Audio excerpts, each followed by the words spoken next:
అక్రమాస్తుల కేసుకి సంబంధించినటువంటి దాంట్లో అధికారులు చాలామంది క్లీన్ చిట్ వచ్చింది, కానీ వీడి రాజగోపాల్కి మాత్రం సుప్రీంకోర్టులో ఎదురు దెబ్బ తగిలింది. ఈ కేసులో నిందితుడిగా ఉన్నటువంటి ఏపీఎండీసీ మాజీ సీఎండీ గనుల శాఖ మాజీ డైరెక్టర్ వీడి రాజగోపాల్కి బెయిల్కి ఏదైతే కేసు కొట్టేయమన్నటువంటి పిటిషన్ని తిరస్కరించింది.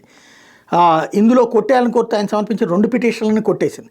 Justice M M Sundaresh, justice Rajesh బిందులతో కూడినటువంటి ధర్మాసనం ఈ మేరకు ఆర్డర్లు వేసింది.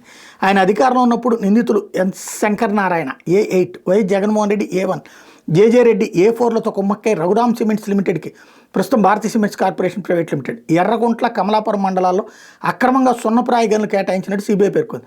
ప్రభుత్వంలో ఉన్నత స్థాయిలో ఉన్న వారితో కుమ్మక్కై A1తో పాటు తనకు ఇతర నిందితులకు చట్టవిరుద్ధంగా ప్రయోజనాలు కల్పించారని చెప్పింది. అలాగే A1, A2లతో పాటు ఇతర ప్రభుత్వ అధికారులతో చేతులు కలిపిన ఓబులాపురం మైనింగ్ కంపెనీకి అక్రమంగా మైనింగ్ లీజులు కట్టబెట్టినట్టు పేర్కొంది.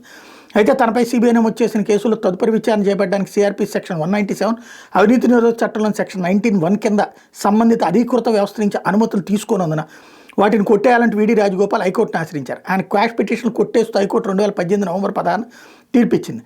ఈ తీర్పును సవాల్ చేస్తూ 2019 మార్చి 1, 6 తేదీల్లో దాఖలు చేసిన 2 పిటిషన్ల మీద బుధవారం విచారించిన సుప్రీం ధర్మాసనం హైకోర్టు తీర్పులో జోక్యానికి నిరాకరించింది. ట్రయల్ మొదలైన ప్రస్తుత పరిస్థితుల్లో తాము ఇందులో జోక్యం చేసుకోలేమని స్పష్టం చేసింది.